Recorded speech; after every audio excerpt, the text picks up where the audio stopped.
Welcome in, everybody. I'm Devin O'Day, and I'd like to personally thank some of the team members that I have here that came in and took my lights.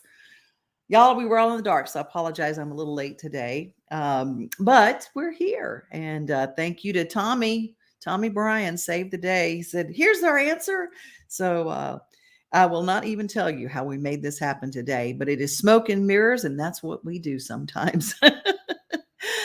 There is something very cool coming up, and we're going to talk more about it on Wednesday. It is the Joy Clinic, September 18th. They're having their 5-year anniversary and open house. It's during the day, and it will feature Sterling Davis, the Trap King, from 2 to 4. It's on Jim Draper Boulevard over at New Leash on Life. New Leash on Life is a wonderful shelter, and they do great work in Lebanon, Tennessee. But this particular time, they've been closed for a long time as far as having the public in. This is kind of a celebration of getting back to the way things are.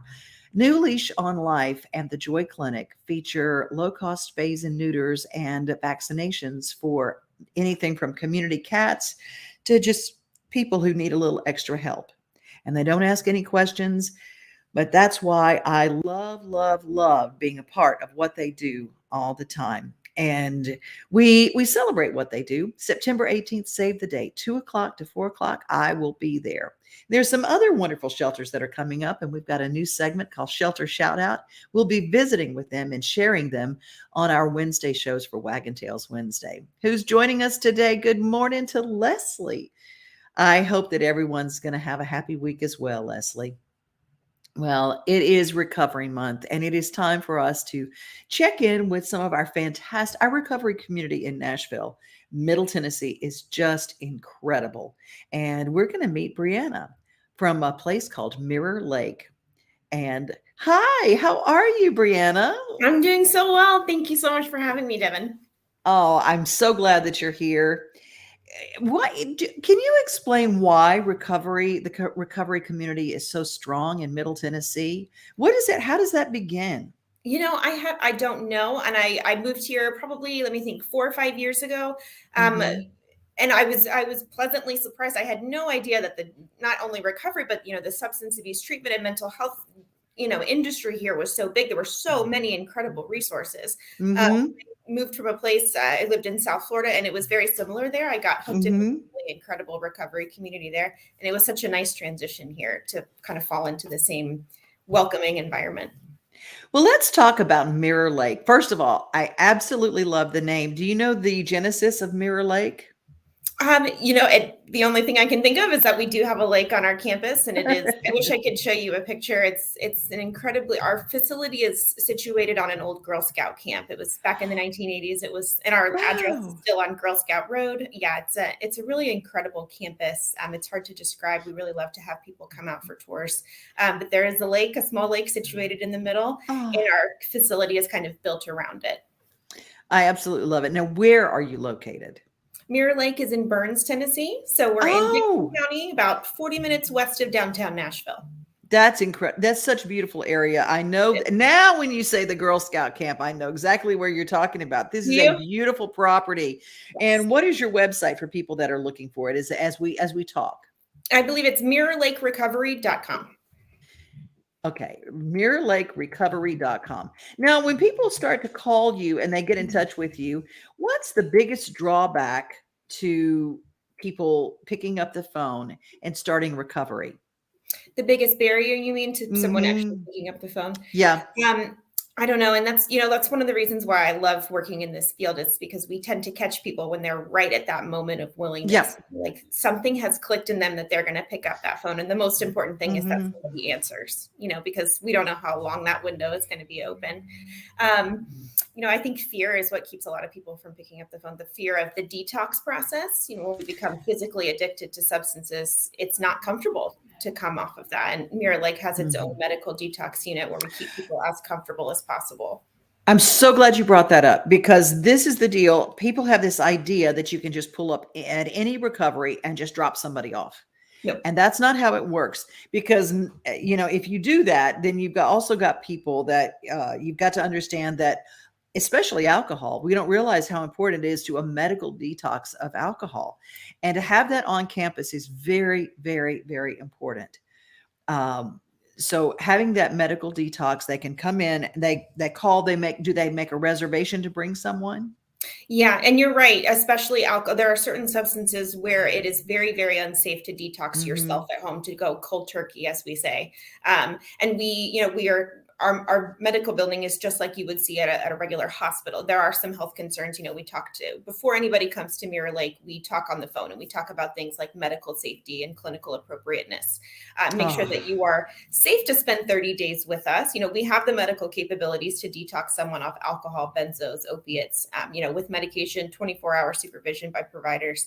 But we need to make sure that there's not a risk of things like seizures and really wow. complicated. After many, many years of alcohol abuse or substance abuse, there can be some pretty serious medical complications. So we kind of try to vet that out in the beginning. Occasionally we will send someone to a hospital or an urgent care just to get some lab work done ahead of time, make sure that Mm-hmm. Mirror Lake is kind of out in a rural environment. We want to make sure that someone can spend 30 days with us safely. That's that's so important. We have a lot of parents and grandparents Mhm. and spouses of people who need help. And so that's the first thing. Once they say, I need help, Mm. then you have to go to the next step. And what is the next step? When they call you, how do you set up time? Can you go and visit the recovery center? Can you visit it first, or uh, Well, post COVID, things have changed quite a bit. We're really, really had mhm, to cut down on family visitation. So we don't do a lot of, pre visits, but we do have, people like myself in the field. mhm, I have a team of 4, and we are community outreach representatives. We function as liaisons between the facility in Burns and every county across Tennessee. And we work with families and spouses, obviously, but we're also working with community partners, mental health organizations, yeah, hospitals, doctors, clinicians. And we're the people that can kind of represent Mirror Lake out in the community. If you have questions, if you want to know what kind of medical and clinical programming we have, yeah. we are out there to do that, to answer those questions and to communicate with families and to kind of ease that anxiety about sending your loved one away for a month to get help. Now, Brianna, you mentioned sitting away for a month. Mhm. What if someone needs, and this is that question that I'm sure you get, what if they need more than a month? My first answer to that would be everyone needs more than a month.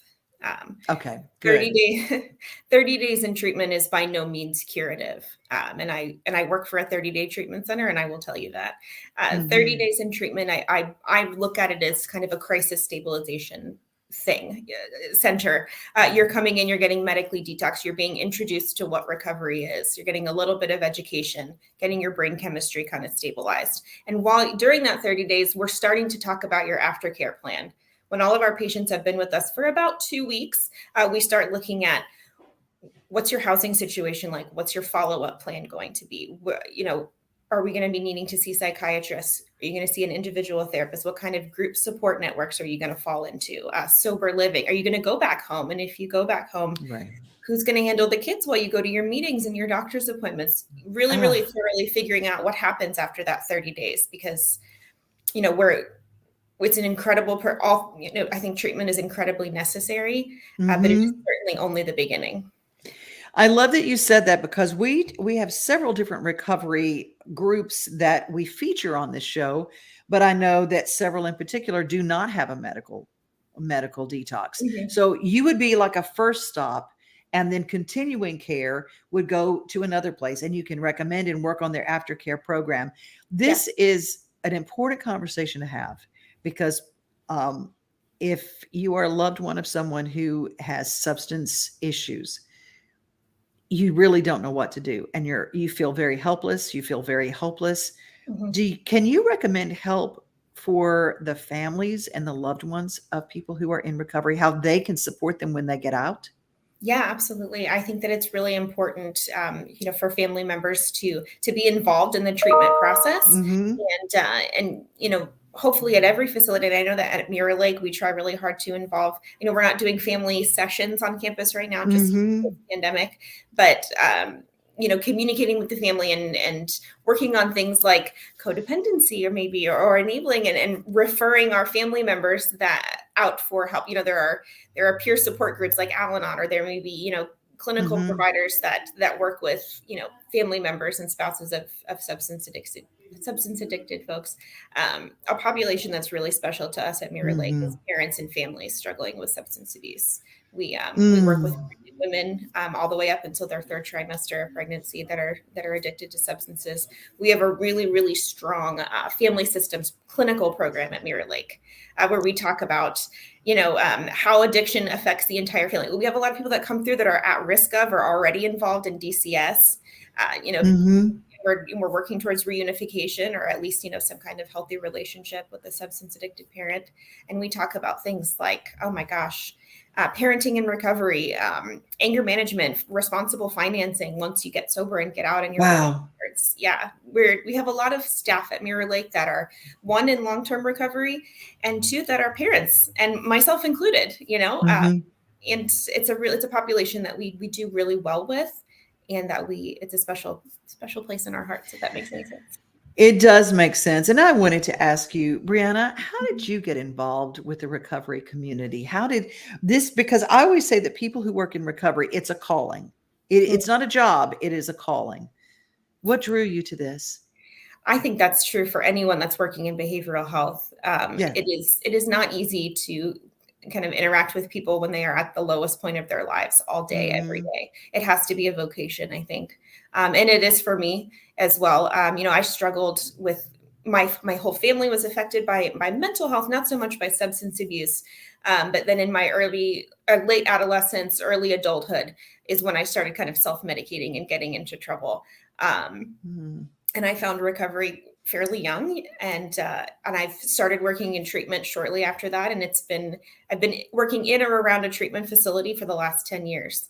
Wow. And there's nothing I'd rather be doing all day than talking about treatment, talking about recovery, talking to families and people in the community that don't know anything about this. And kind of, I love when people get that some light bulb clicks on, like, I had no idea there were all these resources out there. That I remember being 22 and somebody telling me that my health insurance covered substance abuse treatment. And I was just flabbergasted. I didn't know that was a thing. And now my whole job is to go out and tell people, yes, if you need help, it's there. And all you have to do is pick up the phone. Oh, God bless you for doing that. I always say sharing faith, hope, and experience is the way that you actually affect a heart. And that's where it starts. It didn't start here, and it doesn't start in the physical need. It starts in the heart. Yeah. And when you start working on that, but a great first stop would be Mirror Lake. Thank you so much for being here and opening and shining the light on recovery in the Burns community, mirrorlakerecovery.com. If you want to go out west of town in the beautiful area of Dixon, or maybe you grew up and go into Girl Scout camp, you know exactly where we're talking about now. Thank you, Brianna, so much for your time today. Thank you so much, Devin. It's a pleasure to be here. Take care. Bye-bye. We're going to talk a little bit about Murray County and some of the things going on in the parks when it comes to recycling and taking care of the trash. Because the one thing that we can do to protect our areas is have better recycling. Take a look.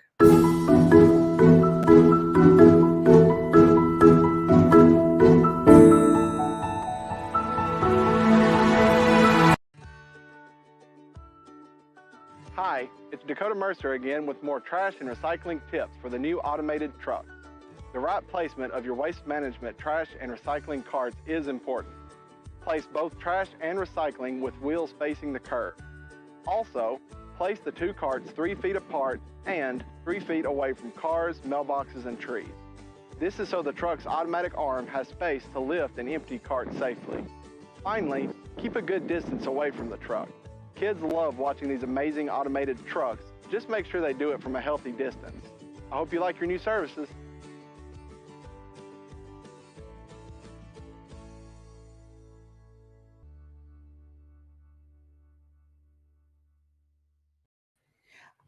I always wonder how Sometimes our city services and our services, I don't even know how they work because people leave. I know in my neighborhood, I mean, people leave their carts all over the road. They're everywhere. They're everywhere. And so I always thought that was a pretty kind of a cool thing to kind of learn how recycling works and learn where they are. And this is a brand new program down in the Spring Hill community. And we're going to stay in Murray County for our next story as we get ready for music from Brei Carter. I think it demonstrates that we're in an inflection point within Tennessee as to where we're headed with transportation. And what this shows is the collaboration that we have from so many groups from the state, from our universities, and we're committed to really moving forward in providing solutions for our people in Tennessee. Well, the future is bright in Tennessee. We know we're on a roll. We know we got some great things going for us. But with those opportunities come challenges.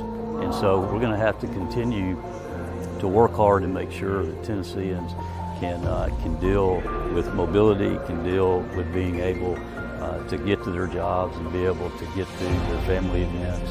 And so we're going to continue to work hard looking at congestion alternatives and options to really be able to help Tennesseans throughout the state. Well, we all know that Tennessee is a home of manufacturing, and by 2026, we're going to be one of the largest manufacturers of electric vehicles in the whole country. But we also ought to take advantage of where we are in the industry and also own the space of research and development. So we're going to continue to work hard with our partners here, continue to work hard with our universities around the state to really lean into the research side, lean into the technology side, and what that can do for the people of Tennessee.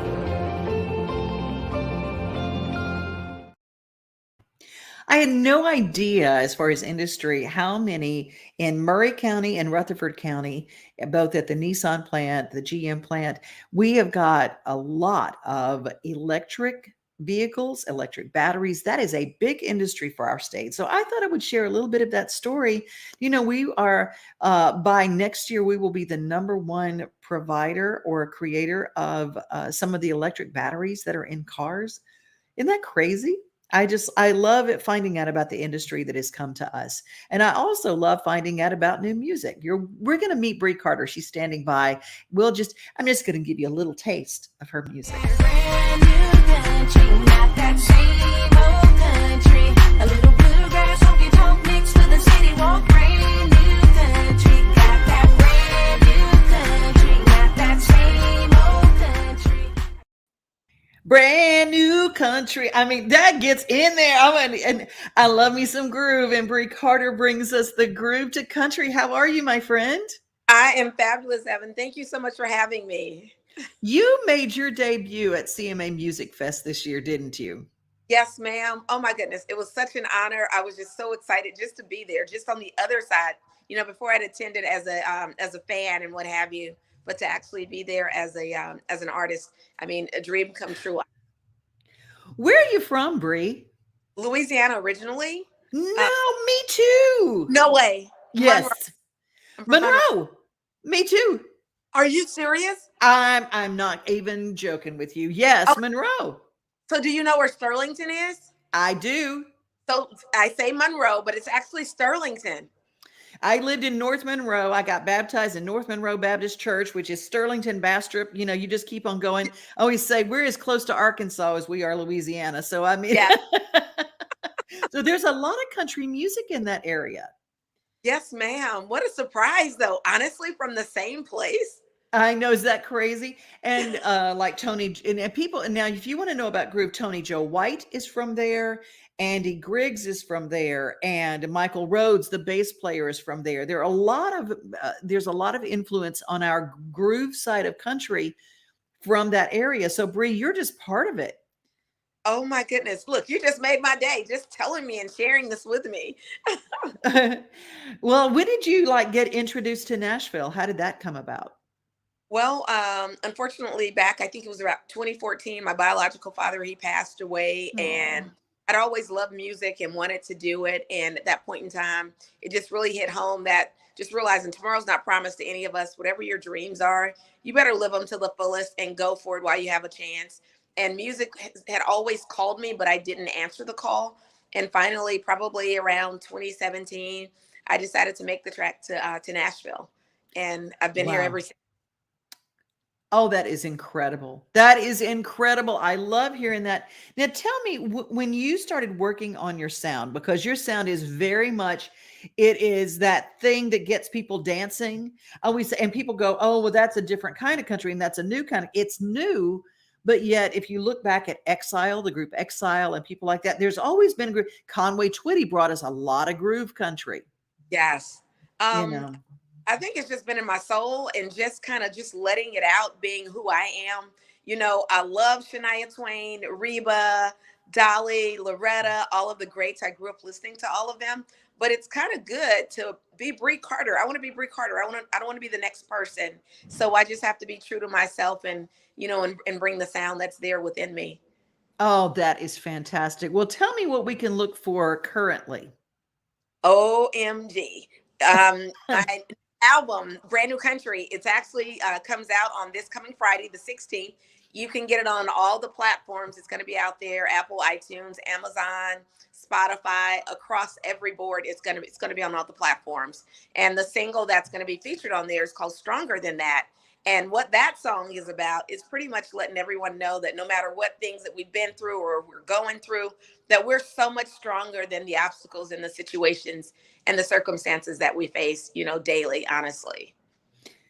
I cannot say hallelujah more. I mean, that is the truth. You really are speaking the truth. We are stronger than that. And if we're still here, we're stronger than that. Oh, for sure. That's why I say, That's the deal. As long as we're here, as long as we're on this side of the grass, God has a plan for us. yes. And you know what? Something you say that I actually had this conversation multiple times over the weekend. 'Cause sometimes things don't go the way we want them or when we want them, but God says his plans are greater than our plans. He has the plans for our lives. And when we kind of let go and let him, it'll things will turn out eventually how they're supposed to turn out. We just got to continue to have the faith and just trust in what he's doing. Absolutely. I want to ask you how the reception has been in Nashville for you and your music. Because sometimes when you're new in town and you're bringing a new sound, sometimes I've had people say, well, it's a little clicky, it's a little hard to get in. But I have not seen that from you. I've seen you blossom getting here. Thank you. I would say, I tell people God first always. So just trusting in God and his plan and the direction that he's leading me on. And just with the people I've prayed, Lord, bring the right people in my life that I need to, connect with, because unfortunately there are a lot of people that aren't as receptive and what have you. And I think I've been blessed. But at the same time, people sometimes kind of look at you. I remember doing a performance over at the Opry Mills Mall, and unfortunately, someone came through and they looked, and then when they heard me sing country, they did a double take and they were like, pretty much, what's she doing singing country? And I'm like, hey, I'm country. I grew up in the country. It's who I am. So that's Mhm. all I can be, me. So you're going to get the naysayers. You're going to get some that believe in you and some that's like, no, I'm not all about that. But you just have to continue to be true to who you are and stay. But I would say, back to what you were saying, Devin, I think that Nashville wants to see and know that you're just not a one hit wonder and that you are true to the cause.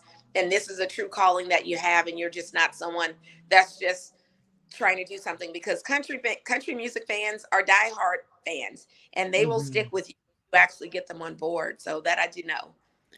Would you describe for me what a typical day was for Bree Carter growing up as a little girl? You're growing up there, you're out in the country, you describe it, because people have preconceived notions about all of us. And I just wondered what some of those favorite activities you had as a little girl.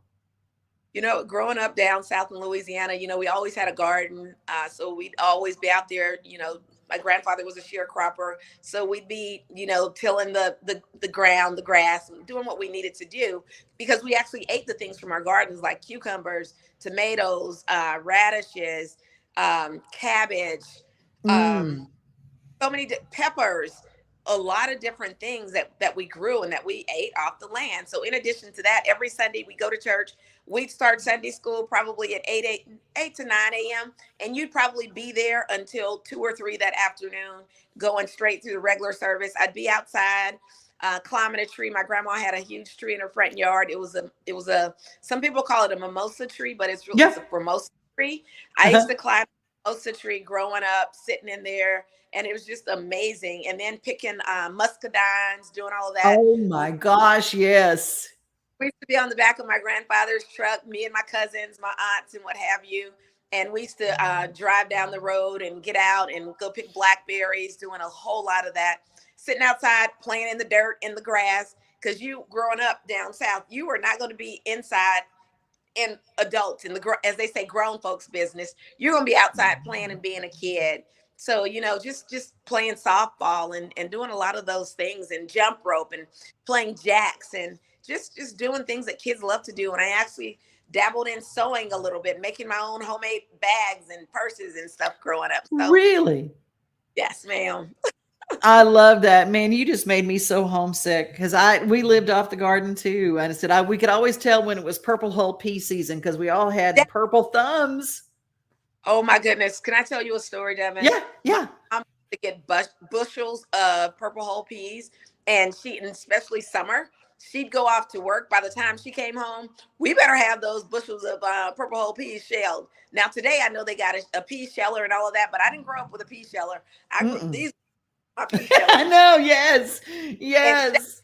And all of that. It was just so amazing. And I used to go hunting with my granddad and my uncle. So I have a song called "Gave Him a Girl," talking about skinning a coon. Some people grew up eating rabbit and squirrel and doing those things, and deer sausage and deer steak. So it's just who I am. So We grew up exactly the same way. Isn't that amazing how it's that thing? And I always laugh because I used to watch Beverly Hillbillies and they would talk about what's for dinner and people would think it was funny. And I didn't understand because that's the way we ate. So I never did get that joke. You know what I'm talking about? Well, you are delightful. Thank you so much. And a new kind of country. I'm going to give everybody a little taste of that. Where can they find you online? BreiCarter.com. That's BreiCarter.com. BreiCarter.com. On all the I'm on Instagram, Facebook at Brei Carter, BreiCarter. And you guys go look me up, follow me, like me, buy my album, download, follow my story, learn more about me, interact with me. Let me learn more about you too. It's not just one-sided. I want to know about you, what you like, what kind of songs you want to hear, what drives you. I want to hear those things. Well, I want to tell everybody you're in for a treat because Brei Carter, her social media is absolutely wonderful and it brings you in, and you do really have a love for the people who show up on your pages. Thank you so much for your time today, Brei. Thank you so much, Devin. Have an amazing rest of the day and week. You take care. Bye-bye. Brand new country, not that same old country. A little bluegrass, honky tonk mixed with a city walk. Brand new country, got that brand new country, not that same old country. I love that. That's going to make me groove. I'm going to have that. I'm just going to have it. Leslie's with us. Elizabeth is with us. Elizabeth came to Backstage Nashville this week. I know it is a small world. How can we be from the same area? Isn't that something? I bet she and I fished on the same Black Bayou. It wasn't Blue Bayou where we were from. And there were alligators in the bayou. Isn't that crazy? Isn't that crazy? Brei has such a great energy about her. She does. She absolutely does. And this week, Sean Camp was one of our featured artists, as well as Tiger Lily. And there was a new guy named Coburn Larson that I want you to absolutely. Oh, yeah, Brei Carter, Garrett Walker. It's so good to have you. I almost wore my Garrett Walker shirt today. Isn't that crazy? And that crazy. John Blackwell, good to have you. Good to have you. Well, you guys, and Sean Camp, ain't no one better. Ain't no one better. Sean Camp, Mark Irwin, Ray Stevenson, Tiger Lily, and Coburn Larson. Yeah, no. I didn't wear your shirt today, but I'm going to lose 10 pounds and then I'm going to wear it. You know, what they say about 10 pounds in a 5-pound sack. Okay, there you go. So I'm going to lose my 10 pounds and then I'm going to wear it. I'm going to wear it. I promise you. Hey, have a great rest of your day. Be safe, everybody. Be kind. And remember, most of all, you are loved. Have a great day. Bye. We are home. We are family. We are things to do and places to see. Mom and pop, local grown, small business Saturdays. We are Main Street, Main Street, Main Street. We are your Main Street today.